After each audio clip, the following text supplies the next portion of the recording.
라면을 끓여 먹으려다가 발생한 화재로 중상을 입은 인천 초등학생 형제 가운데 장애가 있는 큰아들이 과거 엄마로부터 방치뿐 아니라 폭행도 당한 것으로 드러났습니다. 17일 경찰과 법원에 따르면 과거 아동복지법 위반 혐의로 경찰에 입건된 초등생 형제의 어머니 A씨는 큰아들 B군을 수차례 폭행한 것으로 파악됐습니다. 초등학교 4학년인 B군은 주의력 결핍 과다행동장애를 앓고 있으며 A씨는 큰아들이 말을 듣지 않는다며 때린 것으로 알려졌습니다. ADHD는 주의력이 떨어지고 산만하며 행동이 지나치게 활발하고 충동 조절과 행동 통제가 안 되는 장애로 어린아이나 청소년에게서 종종 나타납니다. A씨는 자녀를 자주 방치했을 뿐 아니라 수차례 폭행해 아동복지법상 방임 혐의뿐 아니라 신체적 학대 혐의도 적용을 받았습니다. 경찰은 A씨를 불구속 입건한 뒤 지난달 18일 아동보호 사건으로 검찰에 송치했습니다.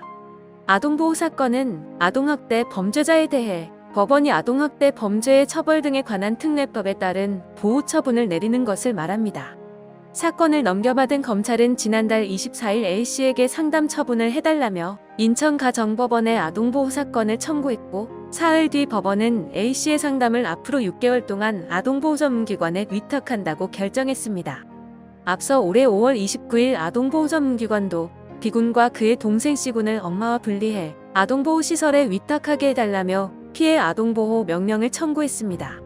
그러나 법원은 분리 조치 대신 B군 형제가 1년간 아동보호 전문기관에서 상담과 치료를 받아야 한다고 판단했습니다. 법원 관계자는 아이들과 어머니의 분리를 요청한 청구는 기각한 게 아니다라며 분리 조치보다는 아이들이 상담과 치료를 받는 게 낫겠다고 판단해 적절한 다른 처분을 한 것이라고 설명했습니다.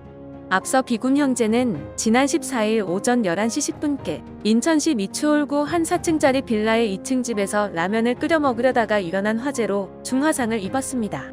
이들은 최근 신종 코로나 바이러스 감염증이 재확산한 여파로 등교하지 않고 비대면 수업을 하는 중에 외출한 엄마가 없는 집에서 라면으로 끼니를 해결하려다가 변을 당했습니다.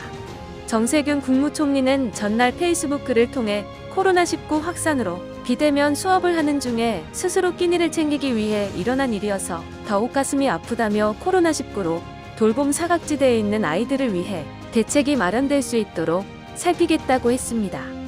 A씨와 B군 형제는 기초생활수급 대상자로 경제적 형편이 넉넉하지 않아 매달 수급비와 자활근로비 등 160만원가량을 지원받은 것으로 파악됐습니다.